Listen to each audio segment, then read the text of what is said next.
Welcome to New Orleans, the home of the Mardi Gras. Now, everybody knows what Mardi Gras is like.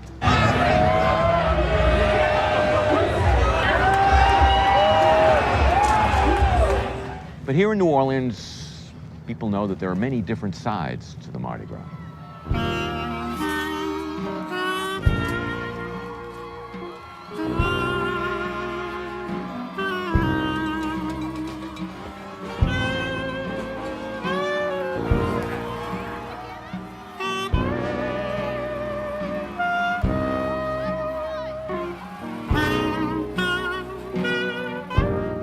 Similarly, we all know what happened to New Orleans on August 29th, 2005.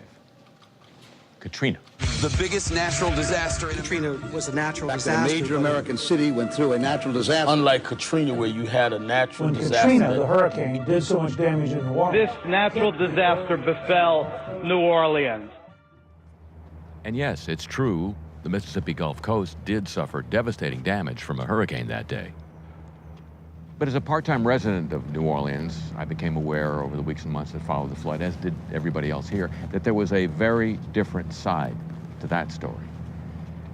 And that's the side you're about to see.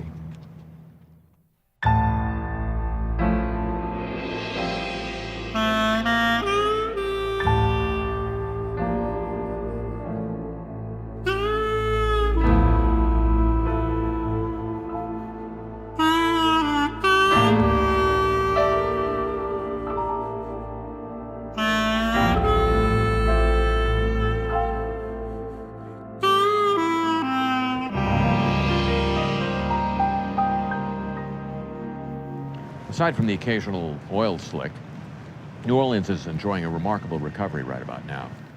But it's not hard when you see that familiar shape forming in the Gulf of Mexico on the weather maps or watch a certain TV program for the memories to come flooding back for a lot of us.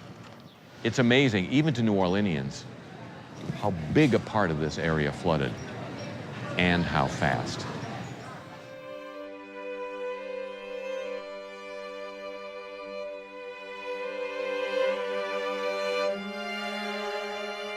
At 4:30 in the morning, an hour and a half before Katrina made landfall, the first two breaches occurred in the levee system down at the CSX Railroad on either side of the Industrial Canal. That's the bridge in the distance, initiating the flooding of Greater New Orleans. St. Bernard Parish experienced the worst flooding at 5:30 in the morning. Watch how that front of water just shoots in. This flooded in the space of 3 hours. The water came from the intersection of the Intercoastal Waterway and Mr. Go, and it came down here and into the Industrial Canal and then over the top of the flood wall in the Industrial Canal and into the lower Ninth Ward. At 6:30 a.m., a large section of the 17th Street Canal flood wall began breaching, a process that continued for the next 2 hours. It literally slid 60 feet backwards and collapsed. As a result, a 10-foot wall of water was shot into the city, destroying many of the houses in the immediate vicinity of the breach. At 7:45 in the morning, just as the surge was peaking in this canal, two massive breaches occurred in the flood wall behind me, sending an 18-foot high wall of water into the lower Ninth Ward. It was instantaneous. The water came in there, it piled up, it got so high it came over the top, it carved this gap behind the flood wall along the Industrial Canal, and eventually wound up shoving it aside like a battalion of bulldozers. Totally destroying the first 5 rows of homes, and even some homes 9 blocks back were floated off their foundations. It's here that we had the greatest number of people killed due to drowning during Katrina. At 8:15 a.m., the embankment at the foot of the Orleans Canal is overtopped and floods City Park for about 3 hours. At 8:30, a 1-mile stretch of levee behind the lakefront airport that's 2 feet lower than the adjacent earthen levee is overtopped with surge coming from Lake Pontchartrain. The flooding lasts for about 3 hours. At 9 a.m., the storm surge from Lake Pontchartrain peaks in the 3 drainage canals in the Orleans Metro Bowl with no overtopping of the lakefront levees. At 9:30 a.m., the breach here in the London Avenue at Miraboo occurred. You can see it's marked here by the white rocks. The flood wall fell into a huge hole that had been scoured out behind it, sending a wall of water about 12 foot high into the homes, totally destroying the first line of homes and adding to the catastrophic flooding of this part of Greater New Orleans. The London Avenue Canal breached and the entire neighborhood flooded, between 11 and 13 feet of water. That straight ahead is the London Outfall Canal. Over there is the greatest break of the levee. Now, there's a huge chunk of concrete. You can imagine a force that blew away concrete. If we had to go downstairs to that front door to try to get out, I can't swim a lake. At 10:30 in the morning, the last of the major breaches in the New Orleans levee system occurred here, this area that's marked by the white rocks and the shiny new wall. And these floodwaters then flowed into the areas that were already flooding from the 17th Street Canal, ensuring the total devastation of this portion of New Orleans. You can see how these fronts of water just expand and join up with each other. Now, what's very important is there's some natural ridges in the city, and that held up the water from coming into the main downtown area until the late afternoon. Now you will see the water really starts to run, and that's when we were hearing about whitewater rapids on the street. So this model run here just shows you how we sunk Orleans Parish, a large part of New Orleans, in 24 hours.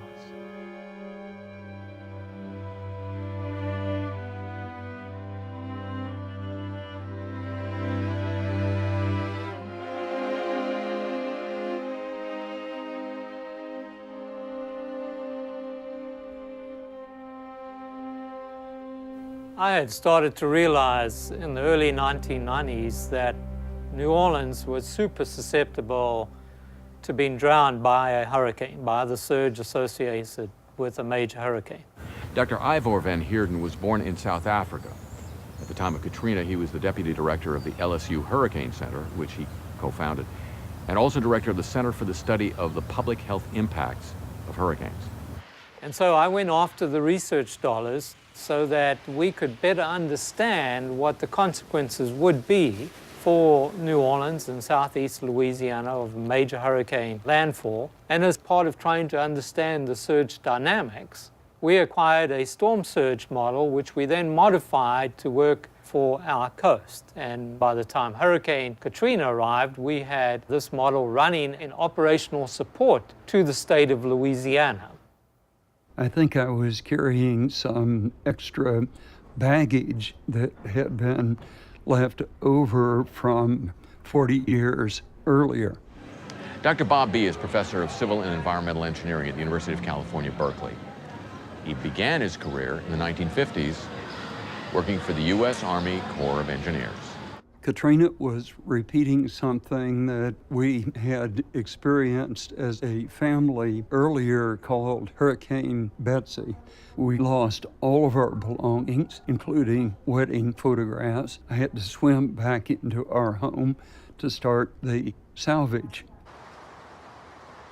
So hearing these early reports of water now in the French Quarter, I knew instinctively that large areas of the city had been disastrously flooded. We know that Katrina was about a 1 in 30 to 1 in 40 year storm. In fact, New Orleans proper likely experienced only Category 1 or Category 2 conditions. This is contrary to the U.S. Army Corps of Engineers, who are trying to claim that Katrina was a 1 in 496 probability of occurrence. The Army Corps generals came out in their green suits and immediately said that that was a big storm. The reason they're doing that is to cover their behinds. And you can't out-engineer Mother Nature. Part of their defense was this was a humongous storm. Katrina was a storm that was, until then, unimaginable. And they seemed to know what they were talking about, so everybody started picking on FEMA instead. I had spent the last 3 decades studying very, very large accidents and catastrophes. So with the foreknowledge I had of this one, I thought, well, this seems the start of the largest disaster involving civil engineered systems in the history of the United States. I was at the State Emergency Operations Center, and that was around 8 o'clock on Monday evening. And quite honestly, it was, at that time, everybody was congratulating themselves that we had dodged the bullet. And we first heard of a nursing home somewhere that had 2 feet of water in it, and the water was rising half a foot an hour. They weren't sure where it was, and they weren't sure if it was salt or fresh water, which would have been the key.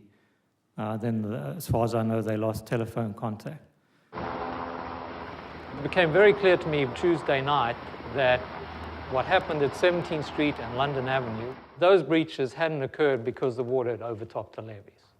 And I went to the governor's office on Tuesday night and said, I don't believe these levees failed because of the surge. And their response to me was, go find out. On the Sunday, a week after landfall, I flew most of the levee systems and counted at that time 28 sites where there had been breaching. I videotaped this. I wanted them to understand exactly what I had seen, that this catastrophic flooding represented multiple breaches beyond the 3 that were being discussed in the media. 2 weeks later, we started to create the official state investigative team known as Team Louisiana. Boy, there's some shit piled up here. I mean, big. On our first visit, 14-year-old concrete work, September the 29th, my colleague, Professor Ray Seed, who's one of the world's authorities in soil mechanics, he zoomed in very quickly on the soil. In my case, I paid a great deal of attention early in those days to the people, the organizational aspects of this disaster. The 2 teams of investigators were literally digging up the secrets of the past, but someone else was tackling the future. I had deployed to New Orleans to work specifically on the pumps. Maria Garzino, a civil and mechanical engineer from the Los Angeles office of the Army Corps of Engineers, was flying into New Orleans to supervise the testing and installation of the new pumping system. In the event of a storm coming in, the gates at these interim closure structures would drop and prevent any possible surge from Lake Pontchartrain entering back into the canals or possibly into the city. These pumps are critical. They take rainfall from the storm event and they evacuate it from the canal and pump it into Lake Pontchartrain. The testing did not go very well.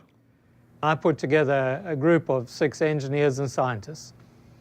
And then we also contracted with 3 retired geotechnical engineers. We could supply the academic component. They could supply the real-world, hands-on experience component. And in that way, we would have a very, very complete team. I returned 3 weeks later. Ray Seed had returned a week before me. Like his colleague Bob B., Dr. Ray Seed is a professor of engineering at the University of California, Berkeley. He didn't want to talk to us for this film, but in 2007 he wrote a 17-page letter outlining many of his thoughts and observations about what had been going on during the investigation. What we have seen these past 2 years has been a significant and still ongoing effort to promulgate misleading studies and statements, to subvert appropriate independent investigations that would provide useful second opinions, and to literally attempt to change some of the critical apparent answers regarding lessons to be learned in the wake of this major disaster. We had 35 people that were on our team. There's a number of things that we're evaluating. This is just one. Coming and going from New Orleans at different time frames. The National Science Foundation sponsors us to the tune of approximately $300,000. Very early in the process, the Corps of Engineers announced that they were going to do their own study. The Interagency Performance Evaluation Team, IPET, was comprised of multiple federal agencies and consultants and researchers from universities and other institutions to demonstrate that it was not the Corps investigating itself, but it was, of course, really the Corps investigating itself with the help of its own selected consultants. Whereas we only had a little over $100,000, they were going to have $23 to $26 million. There would be no consideration or study of organizational issues, political issues, funding issues, human factors. The mantra was repeatedly espoused that the investigation would look only forward. There would be no looking back and no consideration of fault or blame.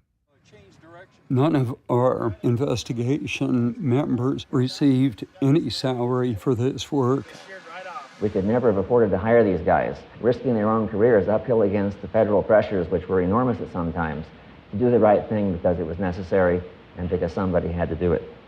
Additional money came from our wise charge cards. We would have one team that was doing the drilling of the boreholes and doing the cone penetrometer and seismic work. 26.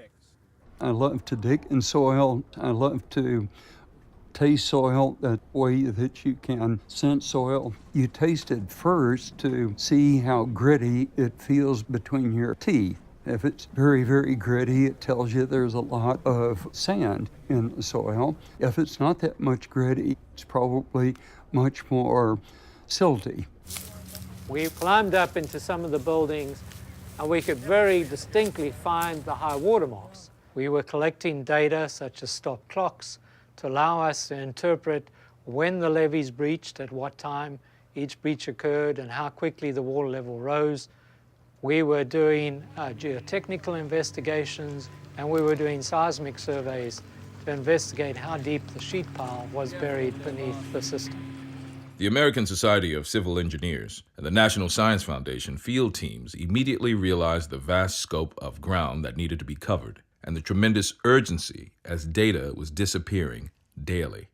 Data and initial observations not gathered in those first precious 2.5 weeks in the field would be gone forever.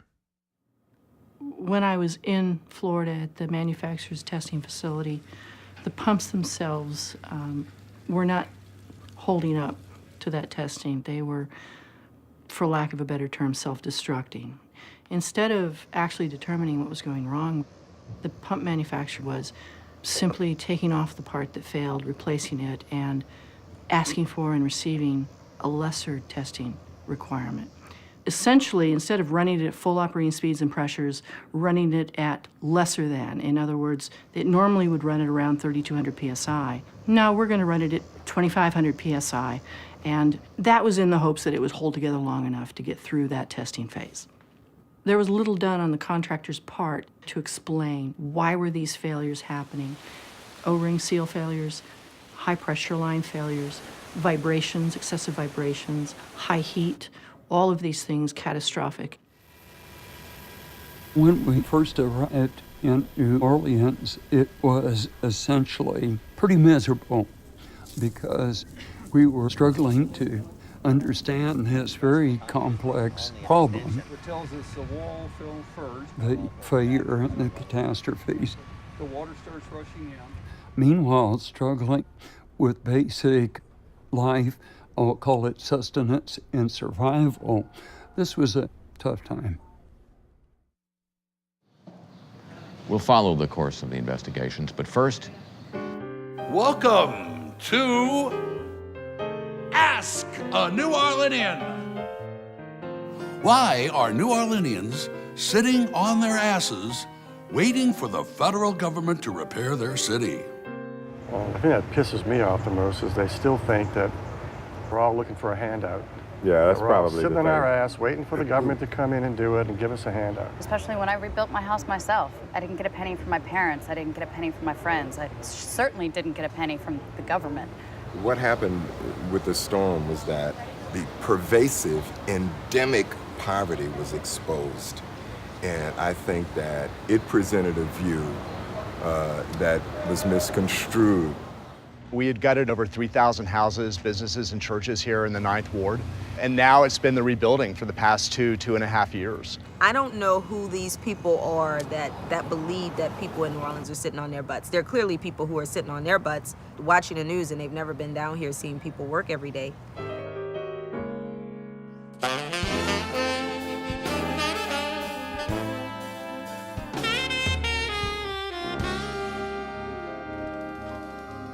The Corps of Engineers were claiming that the surge was so high it came over these walls and eroded the bottom, and that's why they failed, and therefore it wasn't their fault. But what we soon discovered was that the surge only got to about here. It never got to the top of the wall. On the 17th Street Canal, you can see that the 6-foot wall is gone, and you can see the water pouring through. So the water is continuing to rise. I see a collapsed house, but that house won't be much longer. Putting 2 and 2 together, there's no evidence of overtopping. The models show that there wasn't overtopping, yet we had catastrophic failure. It must have been a structural issue. It must have been an engineering design issue. We were digging in it, we were sampling it, we were testing it, we were doing all that we could to understand why the soil, why the flood protection system had performed so poorly. The London Avenue breach at Mirabeau, the flood walls had totally disappeared. There was a hole about 30 feet deep and sand everywhere. This was sand 6 feet high. White, white, white beach sand. Now we know sand is about the worst material that you can utilize to build a levee because it doesn't have strength, and also because it's permeable. Imagine a bunch of marbles sitting on each other, lots of gaps. The water can move through very easily. At London Avenue, as I looked at those flood walls and I looked at all the sand, I questioned myself as to whether the Corps of Engineers, in designing the system, had taken into account that there was sand beneath the flood wall. The thing to look at more carefully is the piece of embankment over here, which is open like a hinge on a door, and from here to here has slid laterally about 52 feet. That's not how we like levees to perform. The breaches had occurred due to water working its way under the sheet piling. That sheet piling had been driven to insufficient penetration. That water acted to weaken the soils, and the walls collapsed into the weak areas. This is a more serious breach than anything else. Oh, yeah. There would obviously be no oversight of the Corps of Engineers and their operations. And as we dug deeper, we found clerical errors, we found misinterpretation of data, misscribing data as we look from breach to breach. The kind of mistake at the London Avenue breach is what you learn about in second-year engineering. There was one contractor who, in fact, went to court because he did not believe the flood wall he was building could hold in front of a storm, and he wanted the Corps to do it right. The contractor, Pittman Construction, told the Corps of Engineers that the soil and the foundation for the walls were not of sufficient strength, rigidity, and stability. He went to court. The Corps fought him and won, and he was compelled to build as designed, which he did, and it failed. There was a lot of denial from the Corps of Engineers.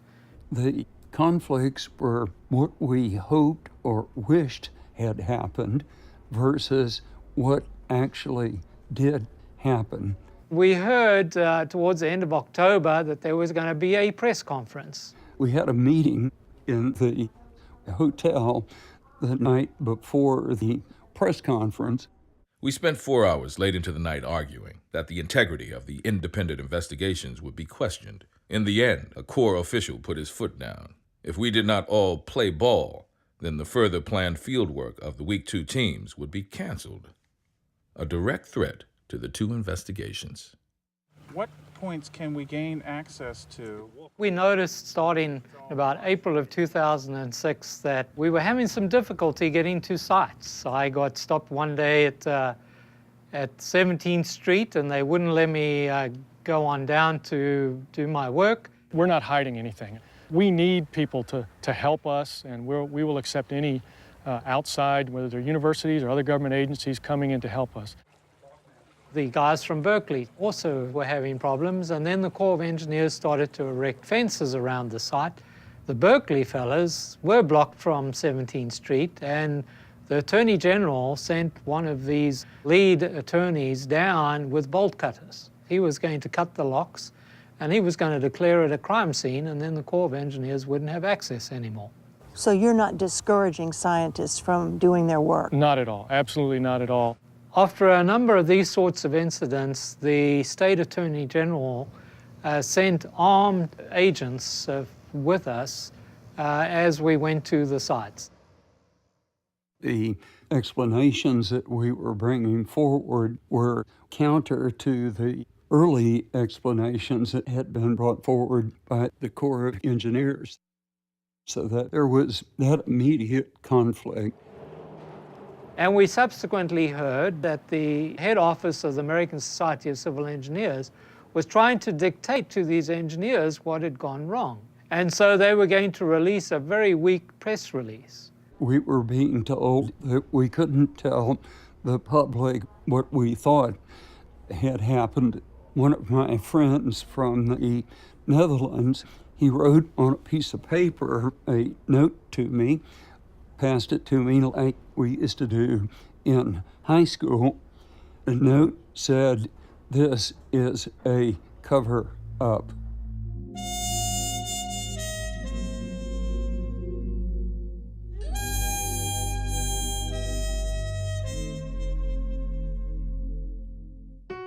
Once again, let's ask a New Orleanian. Why don't they move New Orleans further away from the coast?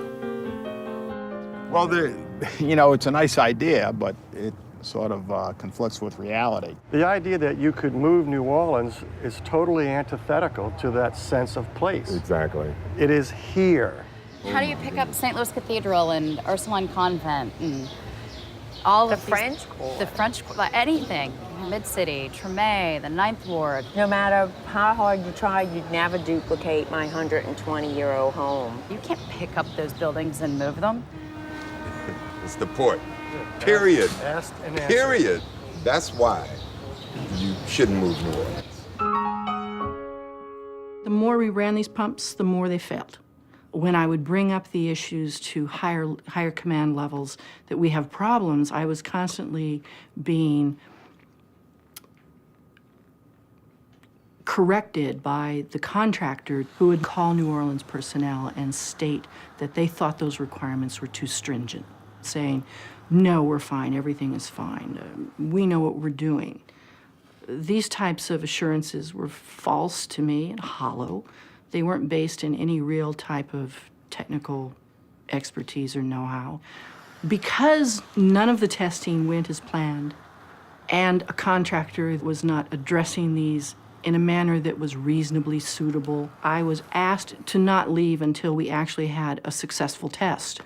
Well, we never had a successful test, so I simply asked to return to Los Angeles because I was useless. What are you seeing there? I'm just looking at the failure between the rebar. We would come forward with diagnoses of failures. One of our suspicions is the tower was more severe. And the sparring would start from the Corps. They'd have another diagnosis and essentially say we're wrong. This sort of obstructionism, withholding information, attempts to prevent us from accessing the 17th Street, for example, defaming, dishonoring, and discarding, was a very pervasive element of the early days of our investigation. all of the Army Corps people on site at the testing facility, they were not at any point to engage the contractor or to interfere. We're simply there to observe and report back. I put together all the testing documents that we had. I put together all of the failures that we documented, and then I summarized for the contracting officer and for the commanding colonel at that time, Colonel Setliff, that he now is in possession of defective pumping equipment.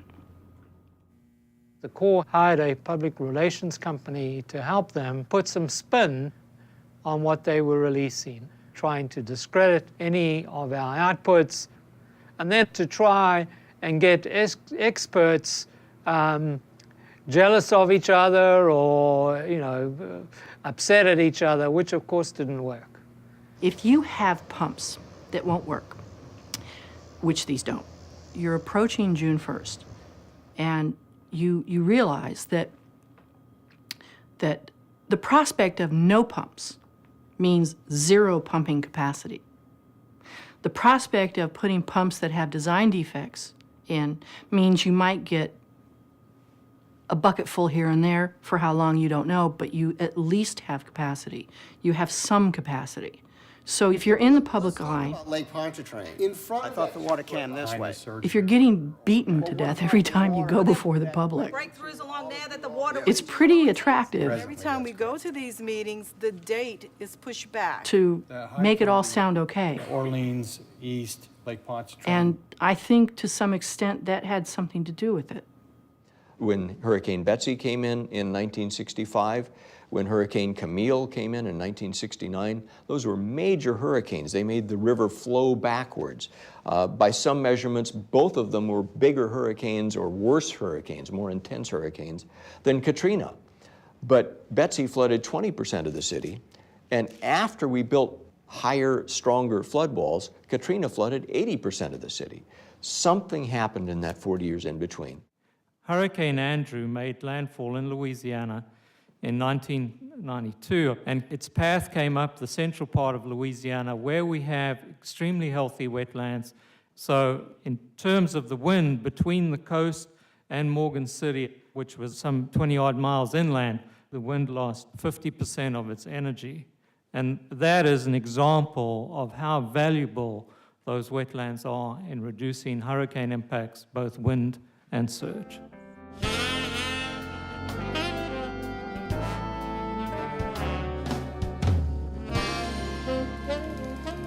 We call them wetlands because they absorb and they store water. So the more wetlands you have surrounding a city like New Orleans, the more opportunities you have to keep those storm surges piling up harmlessly offshore instead of encroaching your metropolis. When a hurricane hits a cypress swamp, it's like a sponge. It just sucks it right up.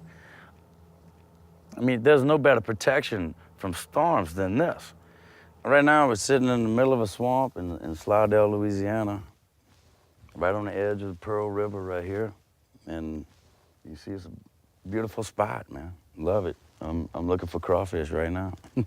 You could think of the Mississippi being so enormous and carrying such a sediment load that when it hits the sea, it actually wins the battle. Tides and currents want to sweep away that sediment. The river is so immense that it actually wins that battle, and that's why southeastern Louisiana protrudes into the Gulf of Mexico.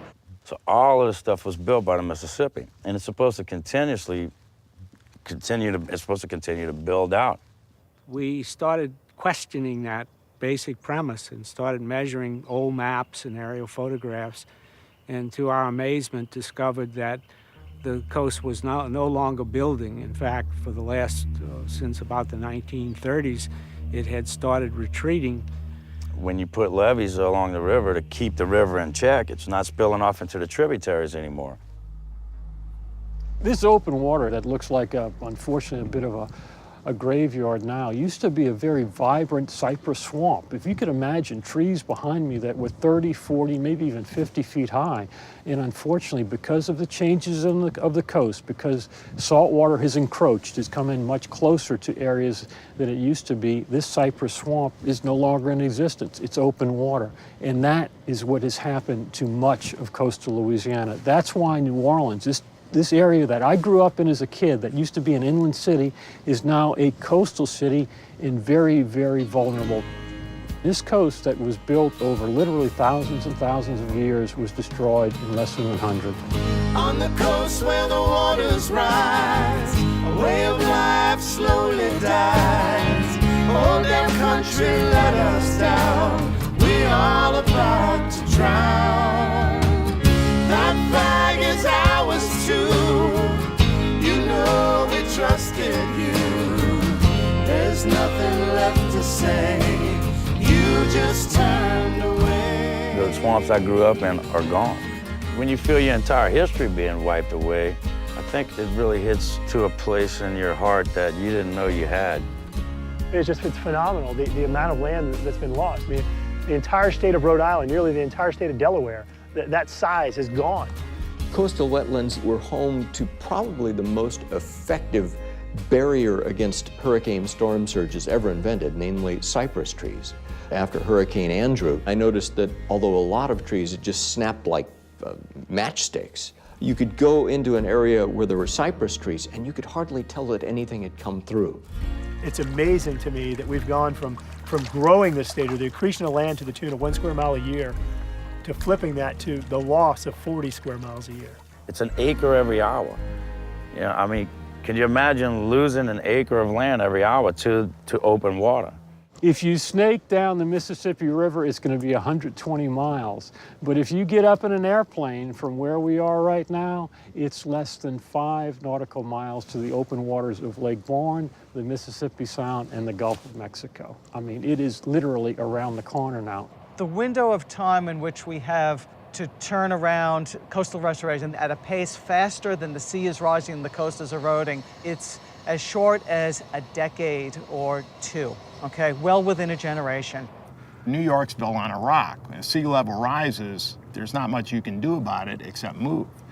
But the marsh, since it's alive, can actually adjust to sea level rise. If you give the marsh enough sediment and enough fresh water, then the marsh will actually rise with sea level. It will grow. In 2007, Congress authorized 18 restoration projects totaling $6 to $8 billion. And it said straight out, the Secretary of the Army shall do this by this date. The Corps of Engineers has not turned the first piece of dirt, and approximately 15 deadlines have passed. And these aren't just deadlines where somebody does a study. These are deadlines that are actually the linchpin to these projects advancing. I regret that the law did not provide consequences for missing those deadlines, as is the case whenever we break the law. We're talking a geological phenomena here occurring well within human lifespans. For most of its history, New Orleans was afraid of flooding from the Mississippi River. The Corps of Engineers built levees to control the river and pretty much took care of that danger. Today, the fear of flooding in New Orleans is related to a very different source.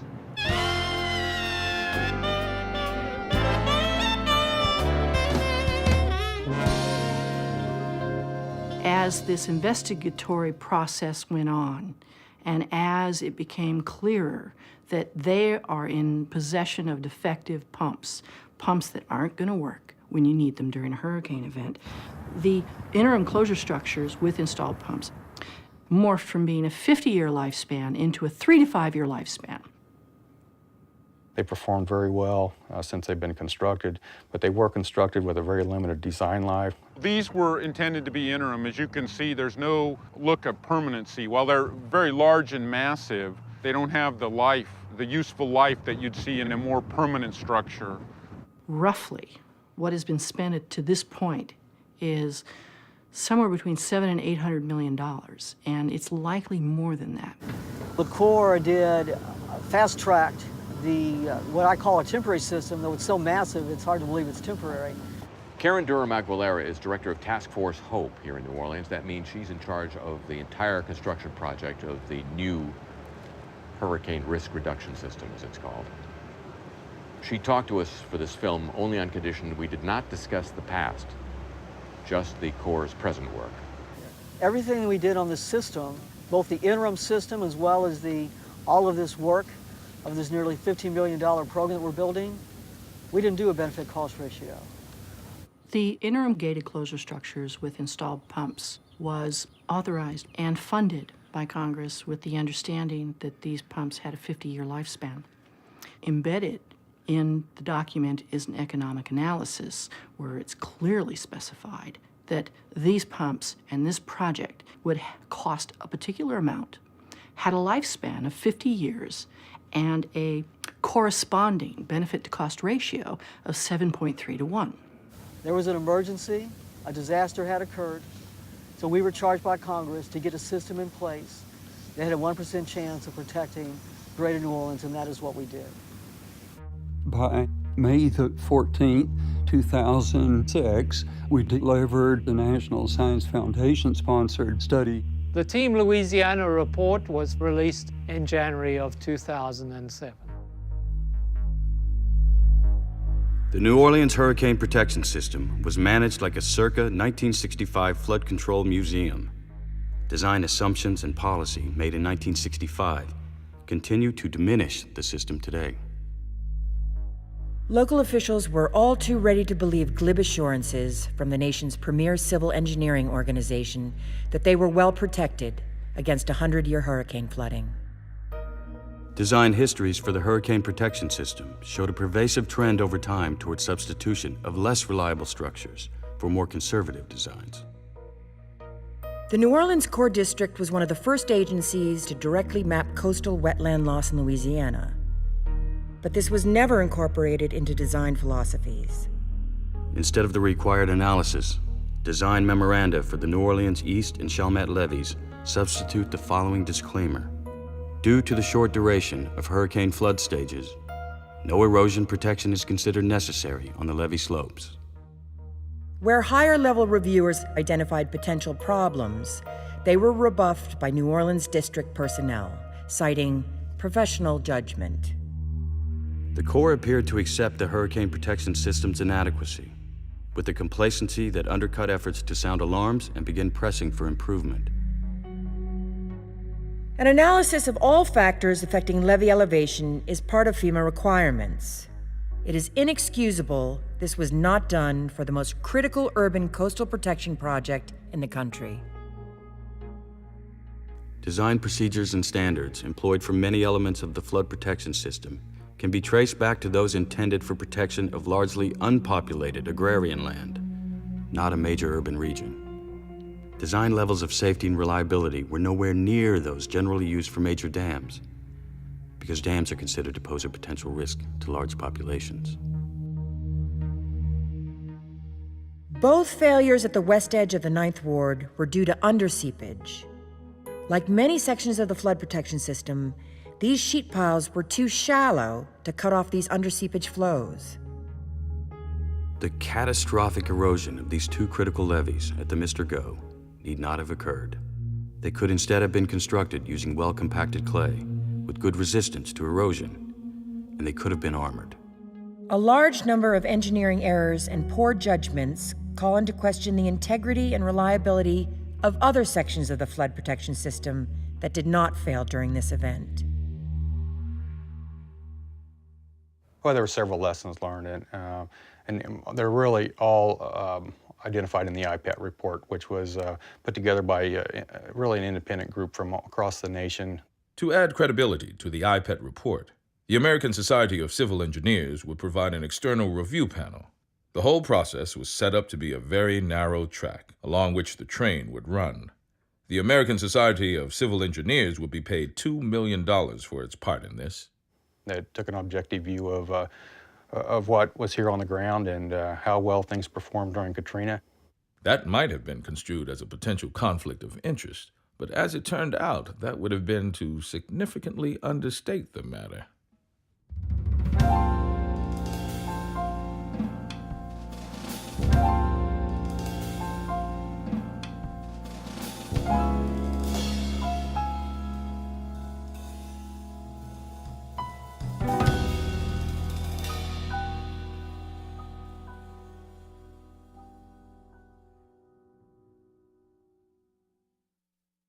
The levees were designed with a 1959 definition of something called a standard project hurricane. And it used winds that were only 100 miles an hour. Now, before most of the levees were even designed, that definition was revised by the National Weather Service to be a Category 4 hurricane, 140 mile an hour winds, by 1979. The standard project hurricane model excluded storms that were deemed to be inordinately severe. In many cases, even though very inexpensive defenses could have been provided for the surges exceeding those of the standard project hurricane, these defenses were not provided. The area where the levee breaks occurred was at its final design configuration, so that was as good as it was going to get. The New Orleans District Court never revised the original standard project hurricane-based analysis to reflect the new understanding of the threats, even after being ordered to do so by the Chief of Engineers in 1981. The design of those walls were based upon a standard hurricane coming through. The Hurricane Katrina was much larger than what the walls were designed for. In many locations, levees were built at 10 feet when they should have been at 14 feet. They had new model data available to them from 1979 onwards that they ignored. The intensity of this storm simply exceeded the design capacity of this levee. The project is designed to protect against the standard project hurricane moving on the most critical track. Only a combination of circumstances anomalous to the region could produce higher stages. The probability of such a combination occurring is, for all practical purposes, nil.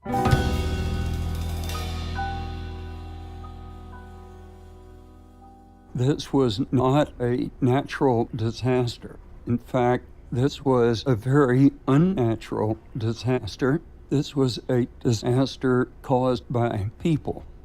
Following the release of our report, we've had 3 things coming back.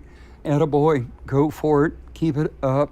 The other one, deadly silence.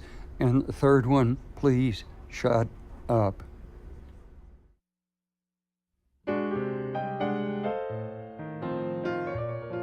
Why build a city in a bowl below sea level? 50% of the terrain, both in the city proper and in the metropolis south of the lake, is above sea level, and 50% is below sea level. John Barry, who wrote Rising Tide, gave the best answer. He said, there's not a deltaic port city on the planet that isn't at or below sea level. 30% of the nation's energy either is pulled from or comes ashore across South Louisiana. That is very true. Without New Orleans and South Louisiana, Detroit and pretty much everything within 1,000 miles of it would freeze every winter in the dark. It's been sobering for us, but really this is the first time that the Corps of Engineers has had to stand up and say, we had a catastrophic failure of one of our projects.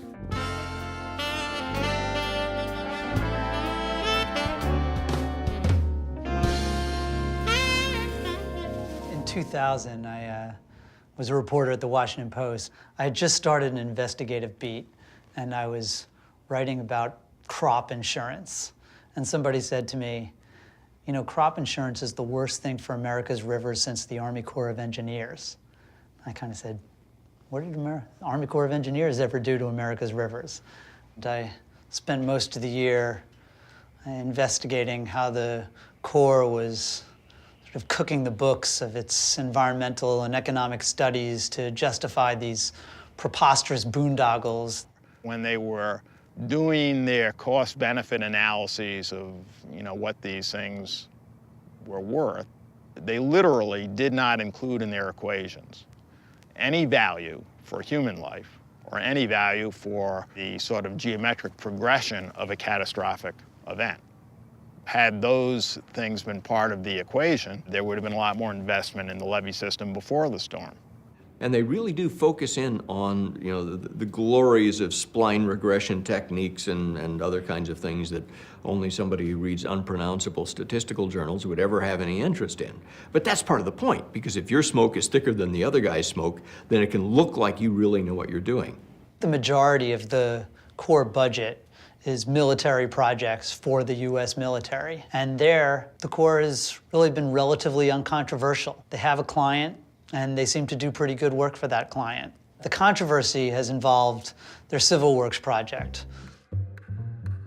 The Army Corps is really Capitol Hill's favorite agency because water projects are like the grease that makes Congress go. Every member of Congress loves a water project in his district. It's a way to steer jobs and money to their constituents and their contributors. The Corps is the only agency that's funded just about entirely by earmarks, the sort of classic definition of pork. There are some splendid engineers in the Corps of Engineers. People that have deep insight, deep knowledge, deep experience, only they're outnumbered. There's not enough of them. The Corps of Engineers is struggling right now to repair failures in the New Orleans area, and it's painfully clear to our investigation team that they're struggling for lack of technical manpower. A career Corps engineer said, Bob, the Corps of Engineers are not like it was back in the 1950s when you and your father were with us. In the time since you've been here, we have taken engineering out of the Corps of Engineers. The Corps became project managers, and you can't manage what you can't understand. The stunning parallel to us is NASA before the Challenger disaster, and NASA afterwards, where they reinstituted their engineering and scientific capabilities at the cost of cost efficiency. The research that used to feed them, the professional involvement at the technical level in which they used to be leaders, is now absent. We have strangled the Corps of Engineers in terms of budgets and support. They have responded by doing what was necessary to get their jobs done as best they could. As bloated and inefficient and wasteful as the Army Corps can be, I'm not sure that in that sense they're quantitatively different than other federal agencies. What really sets them apart is their penchant to do the wrong thing. The dumbest thing of all, in retrospect, was to build one of the worst pork barrel projects most Americans had never heard of before, which is the Mississippi River-Gulf Outlet, MRGO, which everybody calls Mr. Go. That was the one cut that led to 1,000 deaths. Construction started in '58 and it was finished in '68. Prior to that time, the Delta of Louisiana was considered to be kind of a wasteland. The best thing that could possibly be done with it is to dredge it, drain it, and reclaim it. The growth machine of New Orleans was playing for really big money to build Mr. Go, which is a 75-mile-long ditch. It was dug in an attempt to bypass the Mississippi River, which can be curvy, tortuous, and it was thought that this would be a big economic boom. From that first day where cypress forests were dynamited to start the construction of the channel, there was opposition. And there was a good bit of thought in the 50s before it started from people like Louisiana Fish and Wildlife that, you know, this is not a good idea. This is going to alter the ecology of the area here. Not only is it allowing a straight route for shipping to go in and out of there, it also allows a straight route for the tide to come in and bring salt water way up into town and start just killing grass and trees and everything like that. But this is in the 50s. I mean, people don't even know what ecology is in the 50s. And if you told someone in the 50s you were an environmentalist, they wouldn't know what that meant.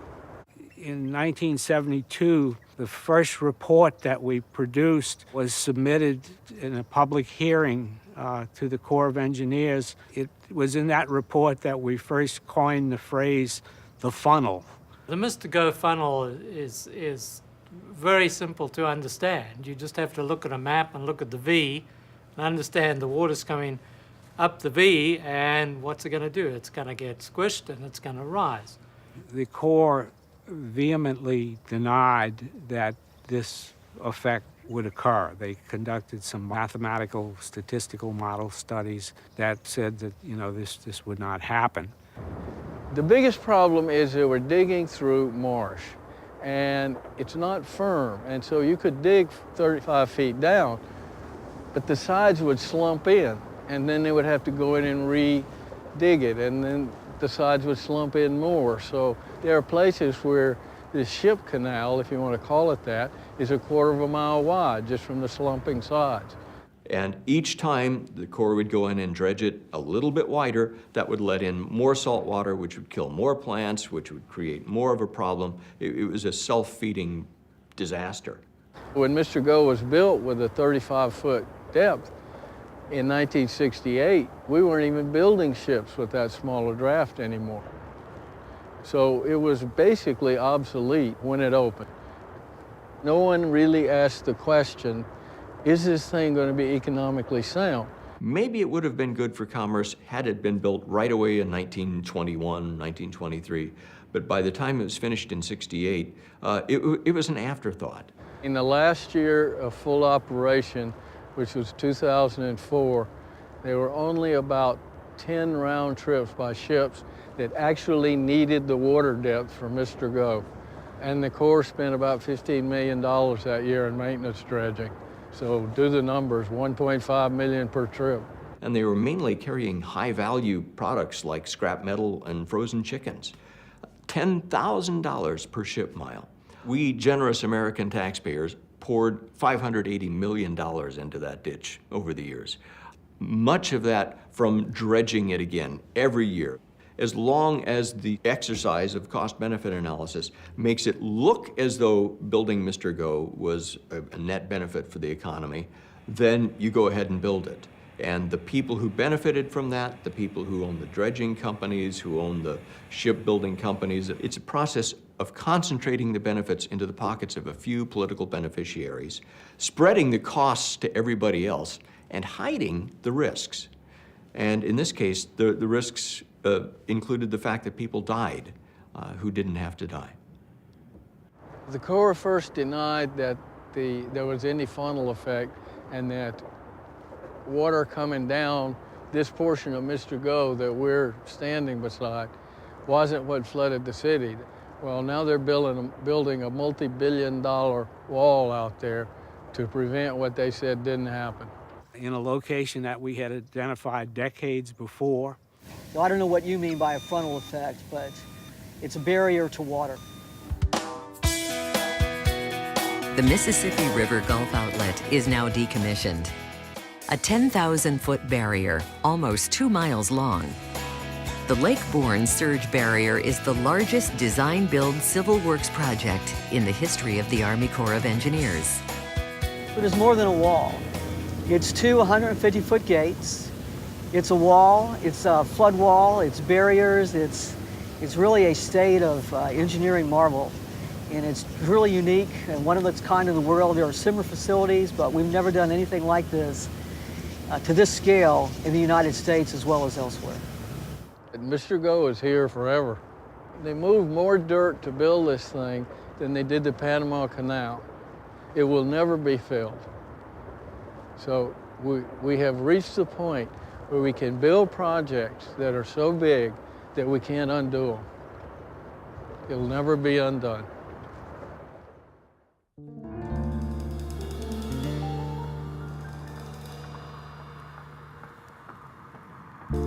People want to go forward. They want to change some of these problems. That doesn't mean we can do it by ourselves.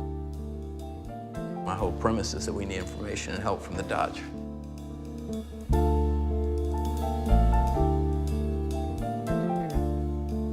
I went to the Dutch and said, I think we haven't quite understood how you've built your place low-lying like this to be a safe place.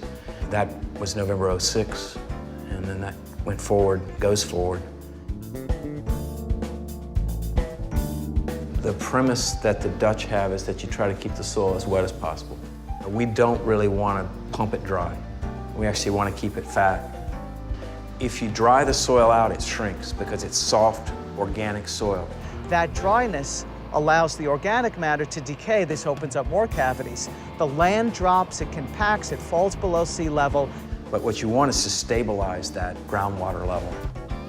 If the Corps of Engineers designs the system that they are charged to do, at some point in time with sea level rise, you probably get overtopping of levees. And so you have internal water storage that can take that overtopping, can go somewhere and doesn't go in your front door. We used to have a lot more water in the city. Bayou St. John is a very desirable part of town. Why live in South Louisiana disconnected from the water? In Korea, when they unearth a canal and open up the waterway, the real estate values go up. We gotta move away from just the idea of engineered solutions. We have to get to more passive and natural systems. And how do I create more safety? Well, counterintuitive or not, more water is probably more safety. I remember the mother who said, well, what happens with an open canal? My young kid might drown. And I remember the Dutch response, which was, we teach our children to swim and we have the lowest incidence of drowning.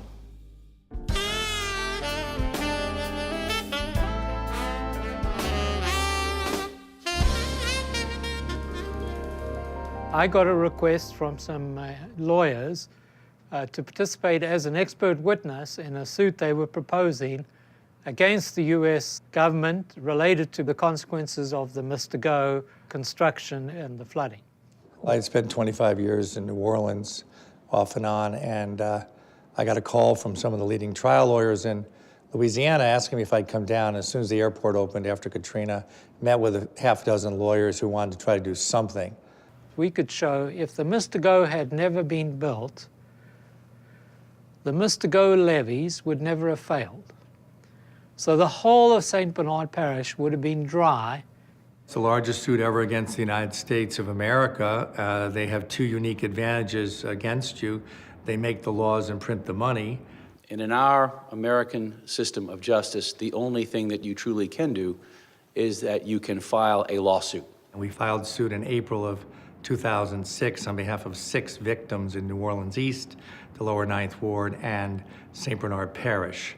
The Robinsons' house was under 10, 12 feet of water. Tanya Smith's home was under 15 feet of water. And she rebuilt her home and had a fire that destroyed her home after she rebuilt it, but she rebuilt it again. Kent Lattimore, and he was also under 15 feet of water. The Franzes had 14 feet of water.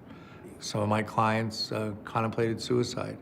One of them put a gun to his head, but said, no, I want to stay and help raise my granddaughter. The only place I think we're getting, quote, a fair hearing is in the judicial proceedings that continue. We were only going to get one bite of the apple. We spent $8 million, the 20 law firms that make up our group, and tens of millions of dollars of donated legal time. If another plaintiff wanted to come after us after we lost, God bless them, but realistically that wouldn't happen.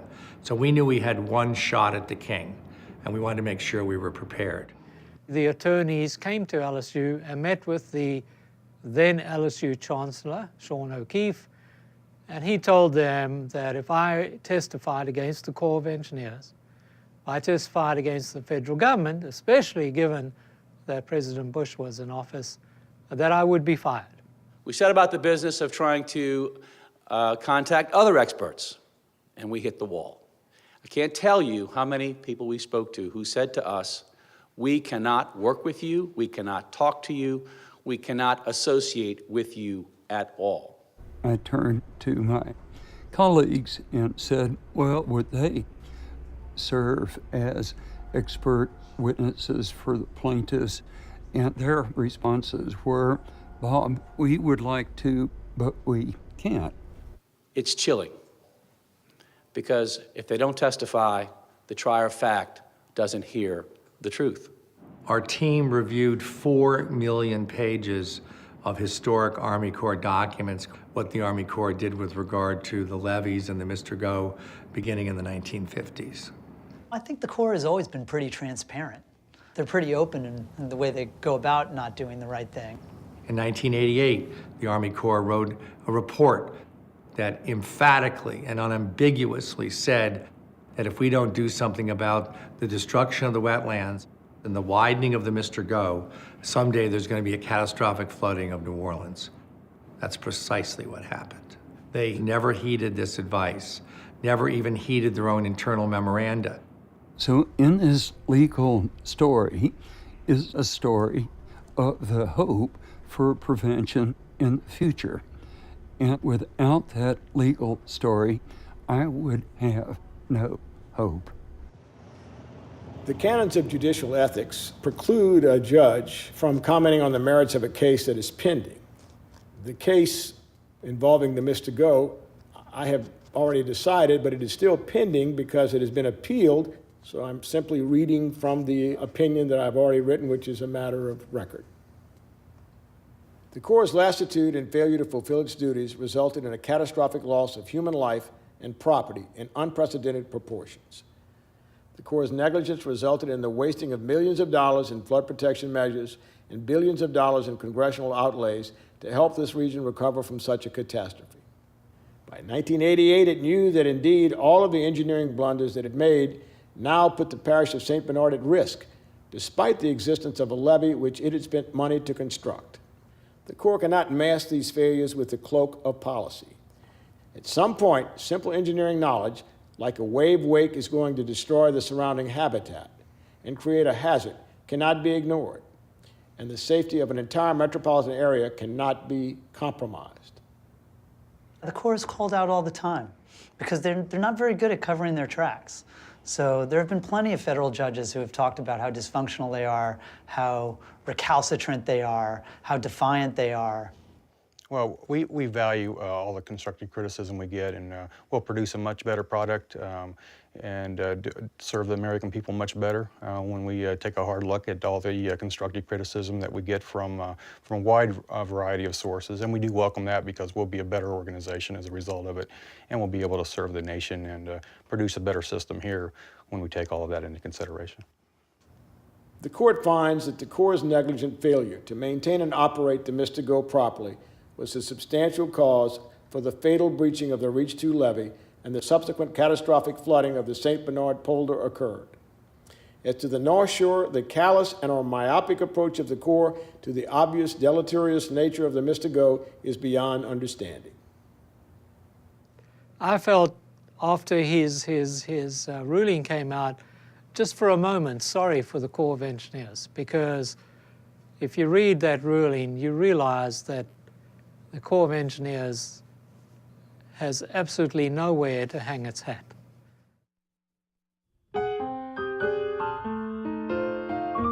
Aren't parts of the city still underwater? That's amazing that people could think that, you know, after 2 years, 5 years, 4 years, you're still underwater. I mean, because it's the power of the visuals of television. They show file footage from August 30th, the water pouring through the lower Nine, so they think the lower Nine is still flooded. Even 3 years later, people would look at you and go, oh, is the water going to be gone soon? And here we are about to host an NBA All-Star game, and it absolutely amazes you how the imagery from television was burned into the minds of so many Americans. we're dry. We're dry, everyone.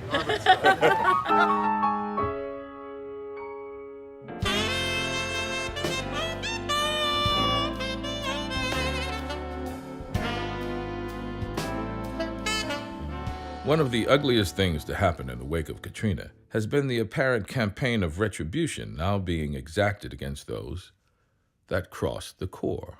I have colleagues that declare me a public enemy.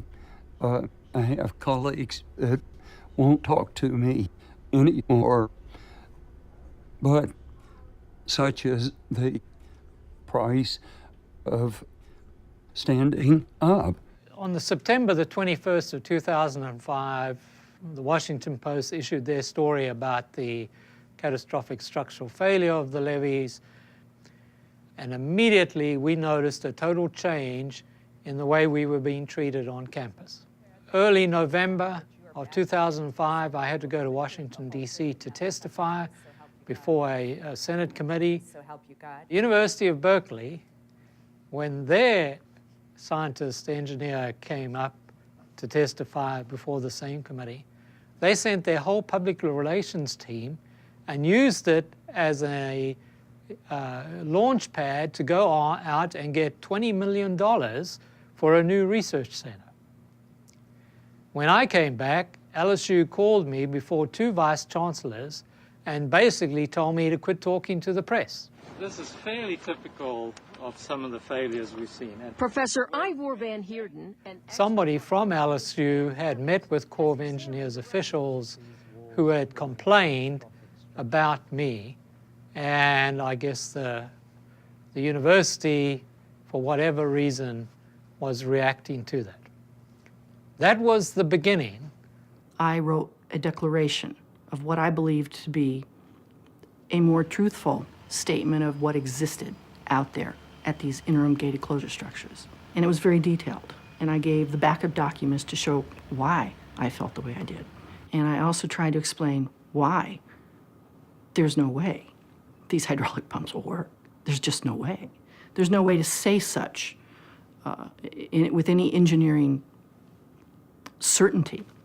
Colonel Beatty was actually giving very optimistic, rather rosy prognosis of how these pumps will operate. He said essentially, these pumps work great. They work fantastic, and you can depend on them.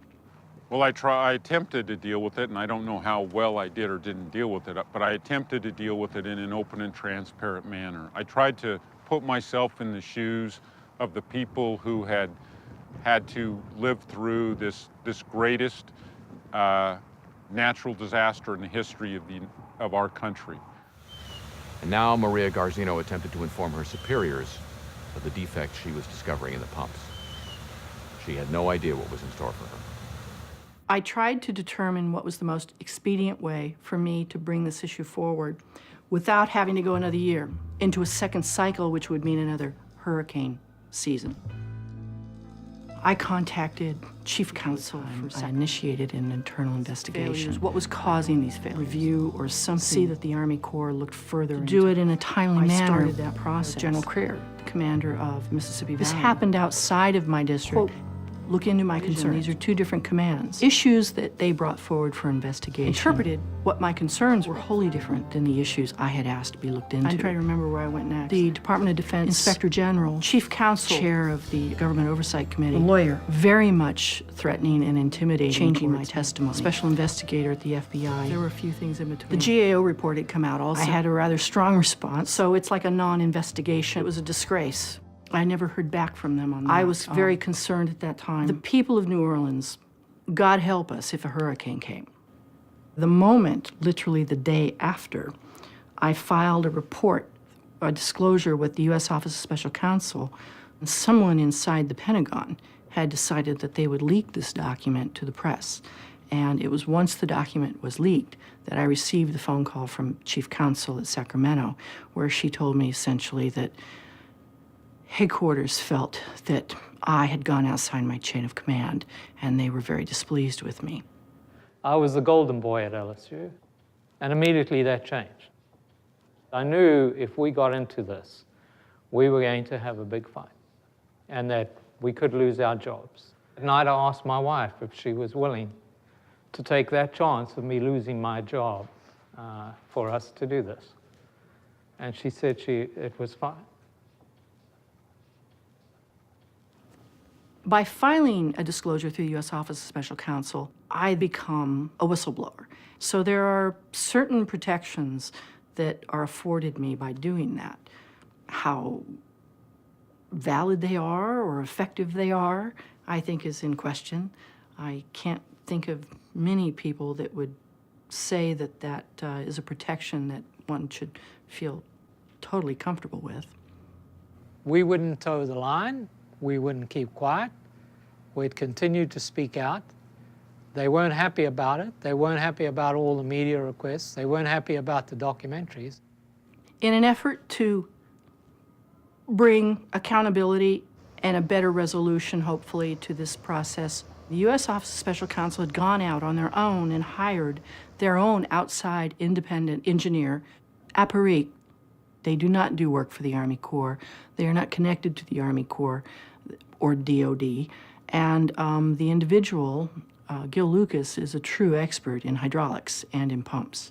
They were to review all the documents that were ever submitted by me in the past, as well as additional materials. They were to make their own conclusions and provide back to OSC their own findings. Mr. Lucas concurred that not only were all of my allegations founded, that they had significant merit, but he even interjected that they were possibly somewhat understated. He, in addition, uncovered additional, more serious even, design deficiencies with the hydraulic pumping equipment. He submitted his report, all of his findings, to OSC, and OSC concurred with Aparic, Mr. Lucas's findings, and submitted a letter of findings to the President and also the House and Senate Oversight Committees. So it was June of 2009.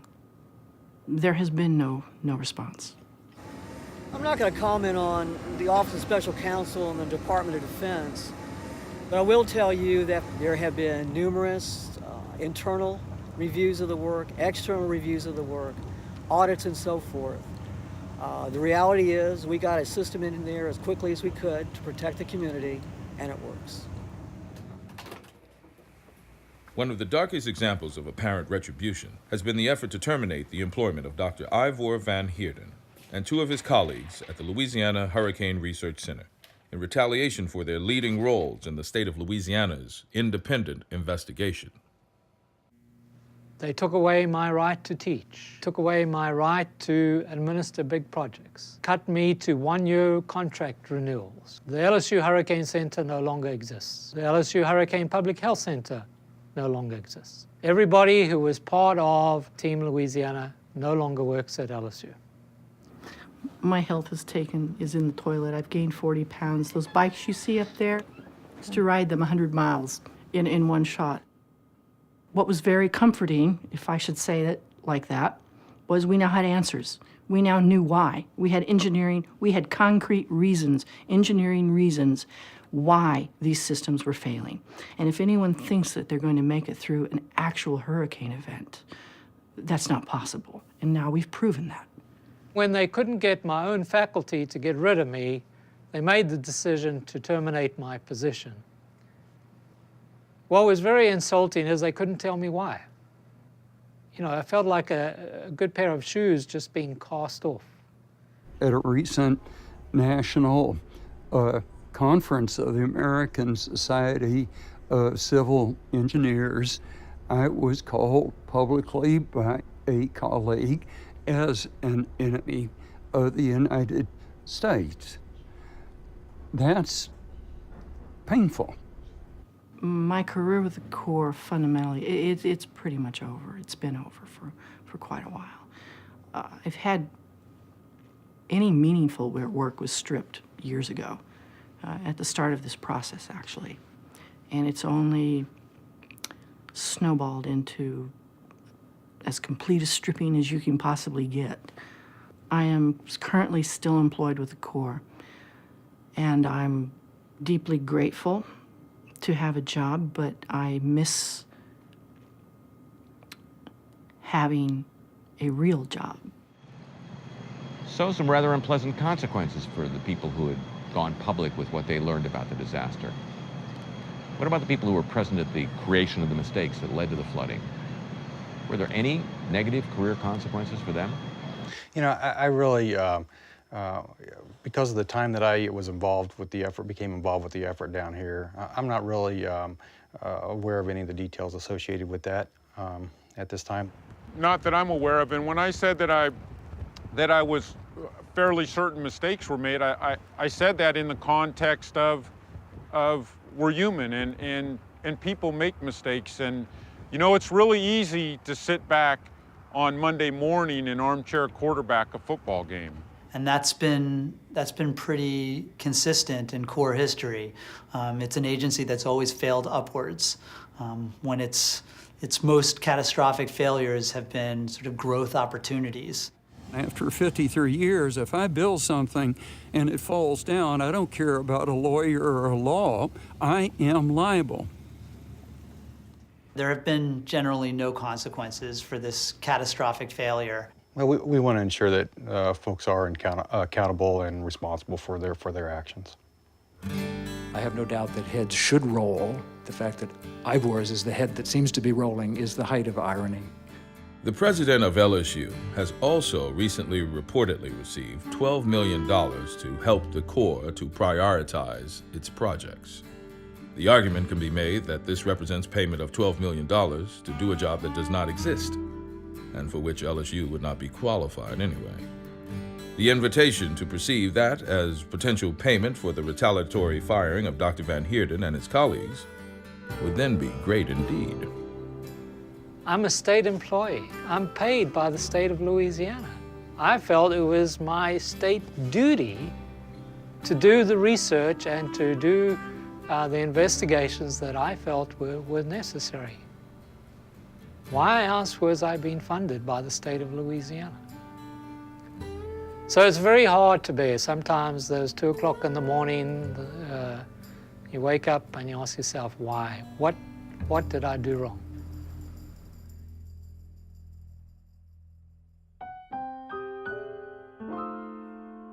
Isn't New Orleans just a depopulated, Disney-fied version of its former self? I reject the notion of there being an authentic and an inauthentic New Orleans. I think it's all real. If you look back in history, there was always newness coming in that was seen as a threat to the way things were. Happy Mardi Gras, planet Earth! This is one of the few places where culture doesn't come down from above, and it's not this rich classical high-end culture.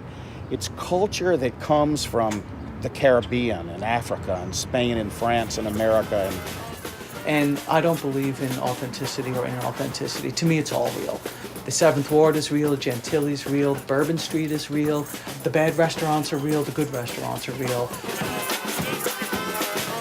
I think residents' attitude just flipped a switch after the flood. We used to denigrate our city big time, and now we're so totally in love, and we have reason to be. I'm up, I'm out of bed, I'm standing on the street watching a second line. I'm going to Mardi Gras Indian parades. I'm gonna hold on to it and never let go. Yeah, and I'm never leaving. Yeah, I think there's more Ever. focus now on the culture. I ain't never leaving. Katrina sealed that for me. If I ever thought about leaving, Katrina sealed that. This canal, the Orleans Avenue Canal, and the 2 other outfall canals weren't built to deal with hurricanes. They were built to get rainwater out of the city. It rains in New Orleans like 150 times a year, and it rains like a mother. So now the Corps is taking these temporary gates and temporary pumps down. The Corps' plan, the so-called Option 1, is to put 2 pumps at each of these canals.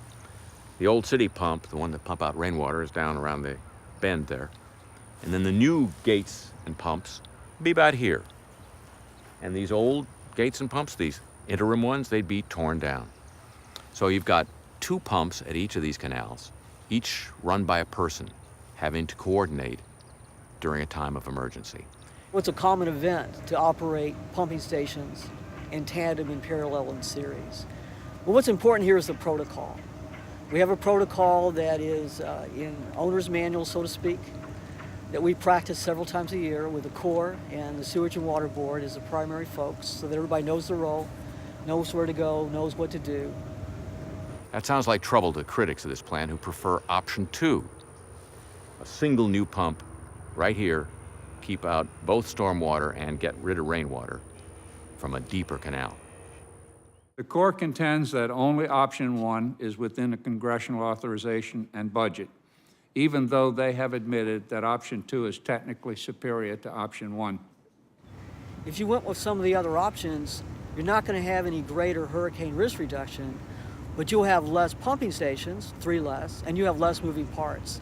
That's where the technical advantage comes from. But then you have all the other things that go along with it that make it very hard. The environmental impacts, the enormous real estate disruption to the community, the very difficult construction project as you dig down many, many feet to try to deepen outfall canals, which would take, from the industry estimates, anywhere from 10 to 13 years. You also have to keep the system operating so that we make sure we protect the people there from flooding while this is ongoing.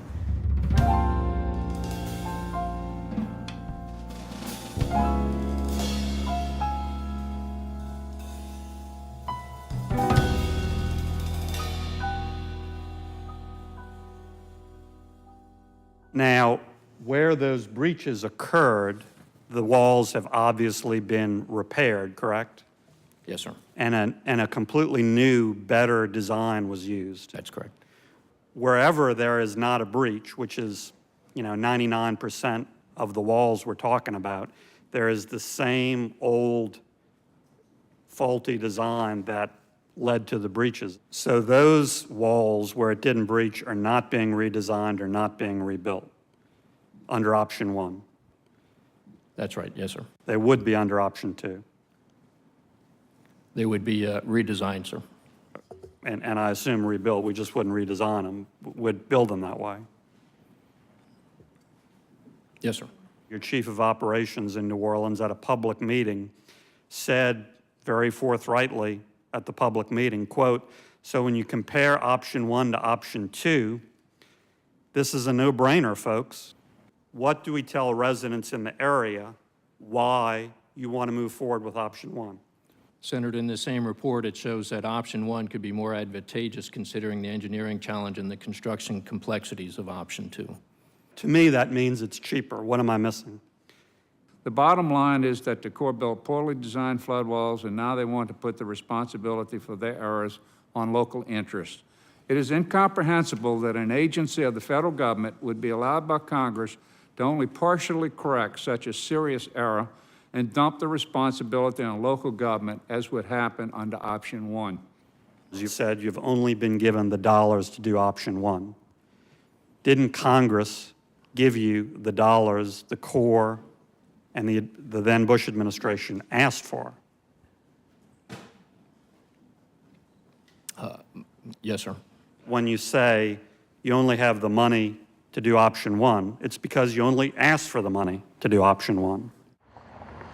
The dispute about options 1 and 2 is basically about a choice between two plans created by the Army Corps of Engineers. But David Wagoner and his Dutch associates have come up with an entirely different vision. You could call it option 3.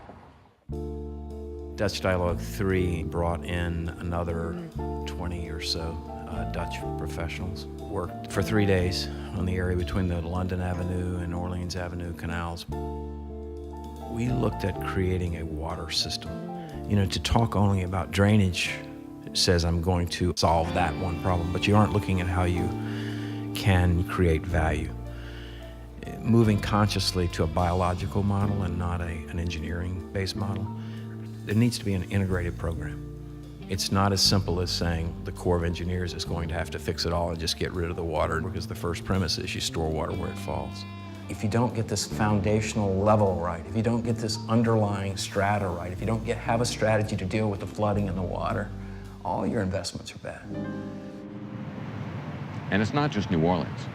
The other thing Katrina taught the nation was a need to go back in and look at the levees, see if they still met the capacity that they were designed for, and were they being maintained.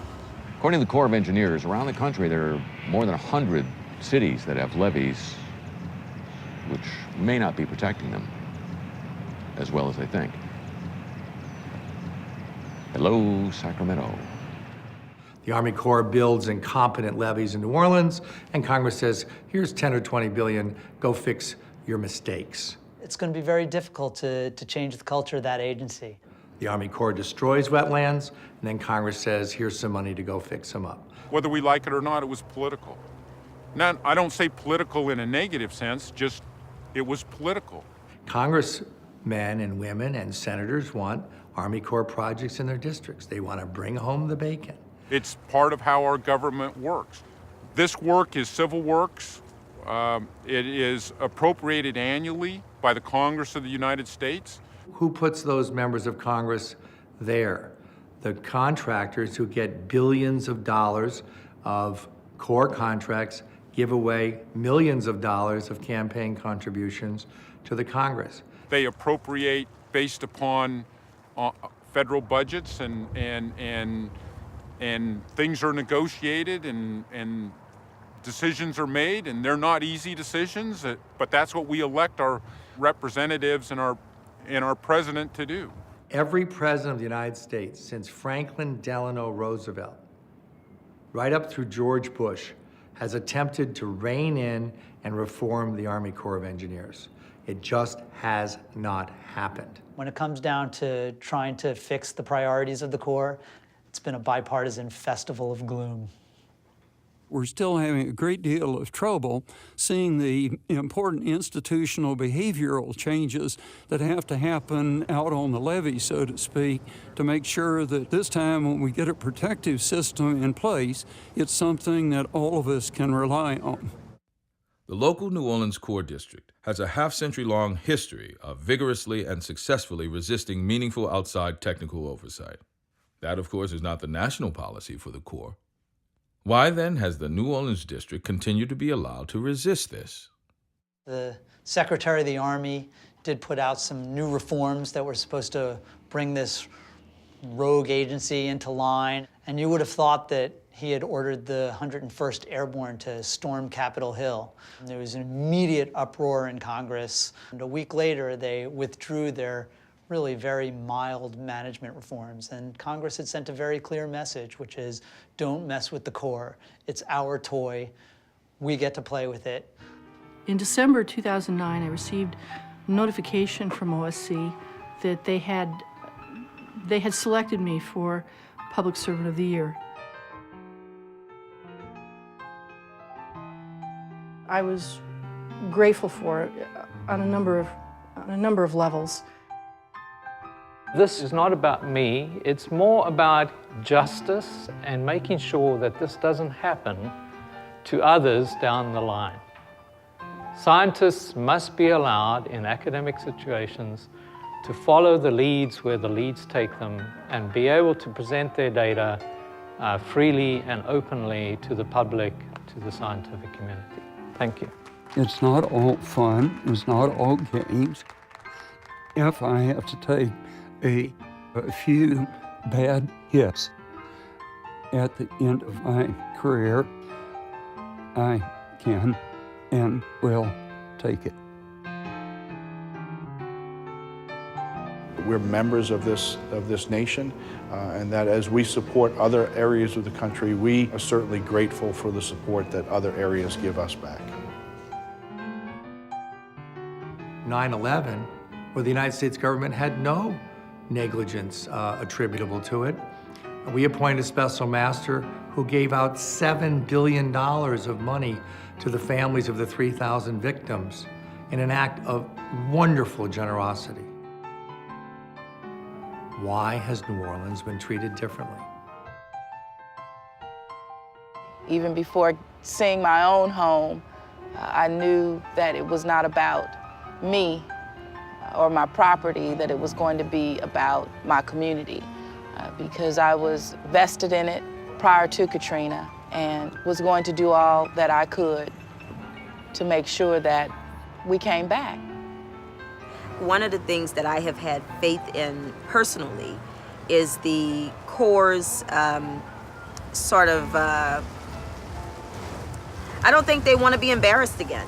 So I think they're going to do everything in their power to make sure that we don't have this happen to us. We spend more time focused on getting our community back up and running, and the people who are being paid millions of dollars to make sure that those levees don't break again, we have faith that they'll do that they'll protect us. One of the best things that's happened after Katrina is this. New Orleans it's got great people, it's got a great character, great culture, and there is a unity around here that it's never been here in my lifetime. This place is worth saving, and we can do it. And yes, I'm betting we're going to do it.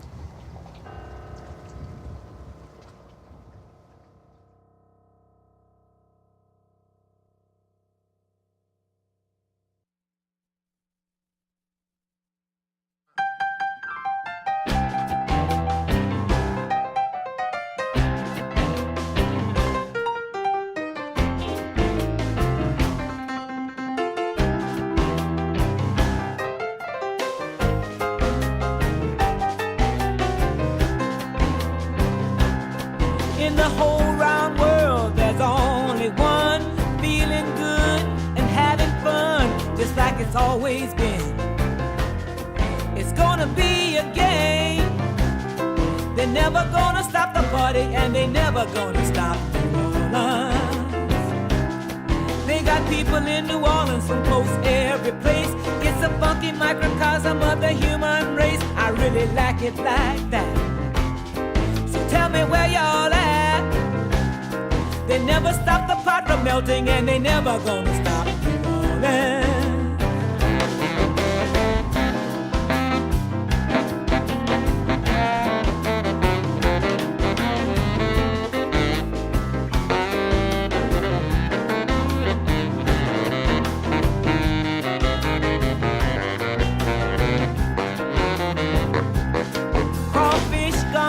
With a Cajun spice, jambalaya, etouffee, red beans and rice. I love all that stuff. Man, I never get enough. They're never gonna close the kitchen, and they never gonna stop New Orleans. A whole lot of music that I love to play. They brought it up to Mississippi from New Orleans, LA, River Nat, Toussaint, Domino, long hair, Marcellus, Booker, Connick, Jelly Rolls from there. They never gonna stop the music, and they never gonna stop New Orleans. They never gonna close the kitchen, and they never gonna stop New Orleans. They never gonna stop the party, and they never gonna stop New Orleans.